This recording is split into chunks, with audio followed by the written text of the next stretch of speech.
LoreWarrior Online. The P1 Perseus. Overview. The LCCC has authorized several programs to create League-designed and manufactured Omni-Mechs. To date, however, only a single model, the P1 Perseus, has entered service with the Free Worlds League militia in any significant numbers. The Perseus design is based on the Orion, a mech that is widely used in the militia. The new design uses many of the same components as the Orion, and this arrangement has facilitated the integration of the Omni-Mech into units equipped with this older machine. Not surprisingly, the external appearances of the two are quite similar, though the cockpit of the Perseus is more centrally located than that of its progenitor.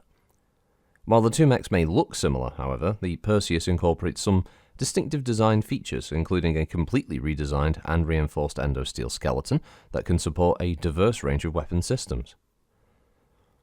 Capabilities. The Perseus features enough pod space to accommodate almost 40 tons of weaponry, though the small size of many of the mech's weapon bays do limit the types of weapons that it can carry.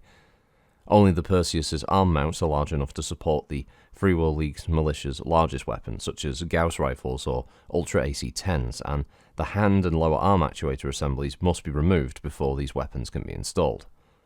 The small bays also limit the number of modern heat sinks that can be fitted into the mech. Consequently, the Perseus's weapon systems configurations primarily feature missiles, autocannons, and other heat-efficient weaponry. Deployment.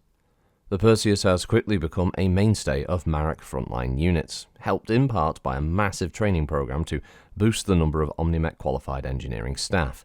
The logistical problems with the supply of pod-configured weaponry that dogged the design's early years have likewise been resolved, allowing units equipped with the design to tailor the Perseus's deployment to meet their specific challenges. And that's it for that write-up, unfortunately. It's a 75-tonner, the same as the original Orion, with a endosteel chassis. Its power plant is a Hermes 300 XL. Its cruise speed is 43, and its max speed is 65, with no jump capability. Its armor is Valiant Lamelor, and its armament is 39.5 tons of pod space, so it lied when it said 40. It's manufactured by Kaliyama Weapons Industries on Kalidasa, and its communication system is the Irian Orator 5K, with targeting and tracking by Wasat Aggressor Type 5 with Omnilink. So, that translates into a mech with a walk of 4 and a run of 6 with 12 double heatsinks, trying to keep everything cool. It has 9 armor on the head, with 36 on the center torso, 9 on the rear, 24 points on the side torsos with 8 on the rear, 21 on the arm, and 32 on the legs. And then if we were to look at the other table here, we have a few configurations. The primary configuration is an Ultra AC-10 in the right arm with 20 shots located in the right torso, with case protecting that. It has an LRM-20 in the left arm with Artemis fire control and 12 rounds of fire of ammunition also located in the right torso. It has an SRM-4 in the center torso with Artemis fire control with 25 rounds of ammo located in the left torso, with case protecting that. It has a medium pulse in the left arm, 2 ER mediums in the left leg, 2 ER mediums in the right leg, and an ER small in the head. And that's what you can see in the artwork there. That's why it has the little barrel sticking out. Leg-mounted weaponry, a rare sight in Battletech, but yep, not impossible. Obviously, the Wasp, I believe, was the first battle mech to have leg-mounted weaponry. Alongside the Crusader as well, also had SRMs on the legs. But yeah, it's an unusual thing, but it's not unheard of for leg-mounted weapons. They do have an issue in that when you are firing, the mech has to be looking directly at the target it's firing at to use its leg-mounted weapons. It can't torso twist and shoot them because you can't twist your legs on the spot is the rules, basically. Alternate configuration Alpha is the LRM-20 in the right arm with Artemis fire control and its ammunition in the right torso with case. Another LRM-20 in the left arm with Artemis fire control and 12 rounds in the left torso with case as well. As an SRM-6 in the center torso instead, also with Artemis, and 30 rounds of fire in the right torso, with a Guardian ECM suite in the left leg, and 2 medium pulse lasers in the left torso, and a tag system in the right leg. So, bit of a fire support model with a little bit of short-range fire should it need it. Alternate configuration B is a pair of large pulse lasers in the left arm, with a Gauss rifle in the right arm and 8 rounds of fire in the right torso. As an ER large laser in its left torso, an AMS system in the head, with 24 rounds of ammunition for that in the left leg, and some extra double heat sinks, both in the left and right torso. Meanwhile, alternate configuration C is a light Gauss rifle, one of the things that the house is known for. Has 32 rounds of ammunition, also located in the left arm. A Ultra 10 in the right arm with a split of ammunition here with 20 rounds in the right torso and 10 rounds in the left torso. It has a Streak SRM-2 in the head with 50 shots in the left torso. An ER medium laser in the left leg with 2 more ER medium lasers in the right leg, and a rear-firing medium pulse laser in the CT with extra double heat sinks, one in each side torso.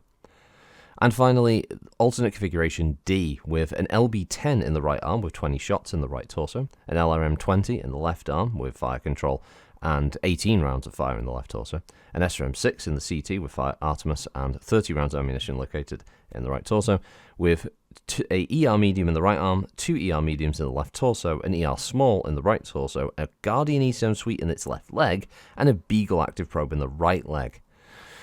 So you got an interesting mix there. They've tried to cover a whole range of different scenarios there. So you got your standard one, which is a bit like the original Orion. It's the Mini Atlas. It's got long range firepower, brawling weaponry, short range, long range. Yeah, it's got the whole thing, the complete package modernized. And then you've got alternate configuration A. It's clearly your long range fire support. 12 rounds of ammunition at each side means that you've got 12 rounds of combat where you can lay down a hell of a lot of missile fire, similar to something like an Archer, that kind of thing, backed by the ability, should it need to, get into medium or short range, because it's got its pulse lasers and its SRM-6, so it can still do some pretty decent damage up close. Its Guardian ECM suite will protect it from some incoming fire, and its tag will also help with its missiles. B configuration is a bit more of I think a ranged combat. It's a bit more of a sniper build. The 2 large pulsers are definitely there to engage targets a little further out, but it's the Gauss rifle, obviously, that's the main thing there. So it can sit back and snipe, and when the ammunition does run low, it can still get into pretty decent damage sort of territory with its twin large pulsers and an ER large laser with the AMS protecting it from return fire.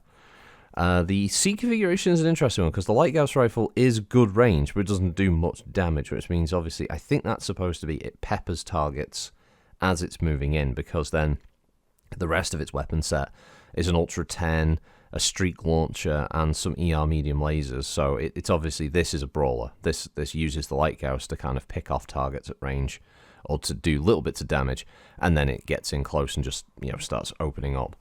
And finally, alternate configuration Delta. This is another interesting one because it's not too dissimilar. It's got an LRM-20 with an LB-10 instead. So yeah, it's got some of that, but then it still has a bunch of ER mediums and ER small, Guardian, ECM, SRM-6. Urban Combatant, possibly.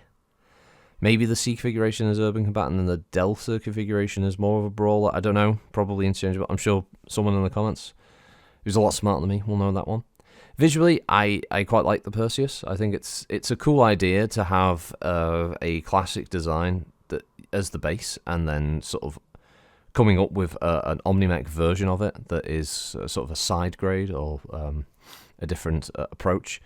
And it's cool to see House Marek having its own Omni-Mech design. For as largely unsuccessful as Omni-Mechs were, it's also nice, again, that the artwork doesn't have ridiculously sized weapon barrels or all the stuff. It looks good. It sells the mech a bit better. It's evocative of some of the original line art. And I think it would actually fit in quite well with some of the original book designs there. So it's pretty cool. I like it. The P1 Perseus. So decent art, decent weapons package. Yeah, overall, quite nice for a 75-ton Omni-Mech. So I've rambled enough. I'll see you on the next one. Thanks for listening. As always, I'll catch you next time. Bye-bye.